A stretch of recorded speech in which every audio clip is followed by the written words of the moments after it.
All right, we have part 2 of the Scrappy video today. I'm gonna have Chris, our ops manager, who is a big guy who Scrappy has not been really engaged with.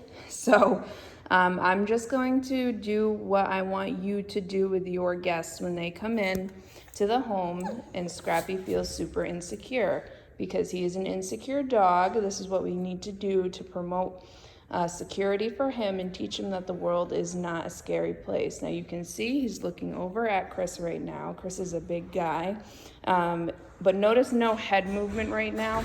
That's because Chris is not engaging in any talk with him and or eye contact. That's two main things that set a insecure dog off, is an unnecessary pressure like that. So the leash is on because I can put it on him, and you'll be able to put the leash on him as well. Do not have your guests put the leash on him because that's putting him in for failure, okay?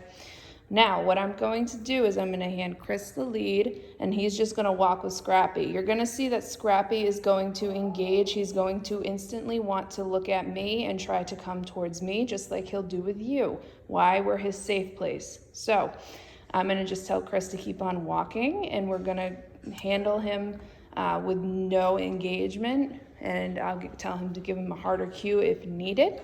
And we're just going to do some walking stuff. So this is for all your guests to do when they come in the house, so that Scrappy's not running over thinking that he's running the home and that these people are threats to him.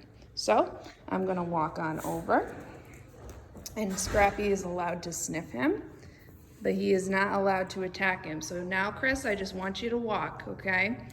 And drop your arms and relax.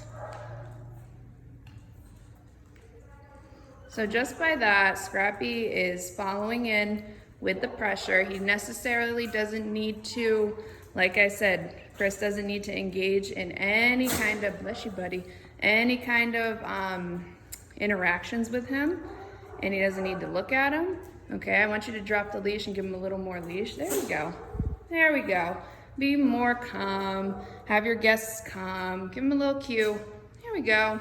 He's sniffing around because dogs follow with their nose, but I'm not seeing any sort of fight with him right now, which is good, okay?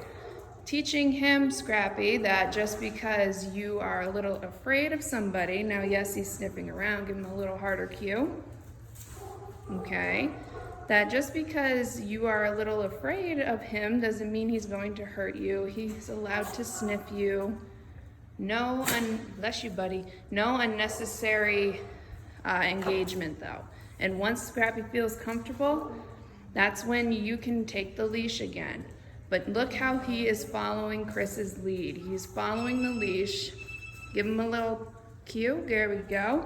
He's following that leash and following his engagement. He's not head shaking. He's engaged over there because the door just shut, but his ears are back. He is not in a very terrible position of insecurity, which is good. He's just walking, which is what you want from him. Don't have your guests be like, oh my God, look at this cute little puppy, because look at him. That's going to make him fail. We don't want him to fail. We want him to succeed, and by throwing him under the bus like that and having that unnecessary pressure of wanting to pet him, let's not have that. Let's do this kind of stuff. Now, it seems irrelevant because we're like, why do we have him if we can't engage with him? Well, you have an insecure dog, insecure dog at 3 years of age who is a male. I just sent home a 1-year-old dog who was insecure, but they took care of it fairly quickly, okay? This will get better in time, the more security that you provide for him, for Scrappy. And you can see he's following Chris's speed. He is behind him, which is fine, but everybody is calm, all right? We know what Scrappy is capable of, but we are still very calm because we're providing him with great leadership. Great job, Chris. Thank you. Awesome. So we're gonna walk, and look at that. Good boy. And with his safe zone, which is me, I'm going to pet him. And that is a good boy. He's like, oh, I get love when I do. Look at that stress shake too. Thank you, buddy. He says, my goodness, thank you, Kira. I feel a little more secure, but I'm still not going to have Chris engage with him because I don't want him to fail. We have a good We have a good method going on right here, okay? Sit. He's allowed to sit. He doesn't necessarily need to look at Chris. He can if he wants, but look at how calm he is. He's not shaking. He's not barking. We are got a good, calm state of mind dog. This is what you want, okay? This is how to be successful with Scrappy. All right, we'll speak soon. Have a great weekend.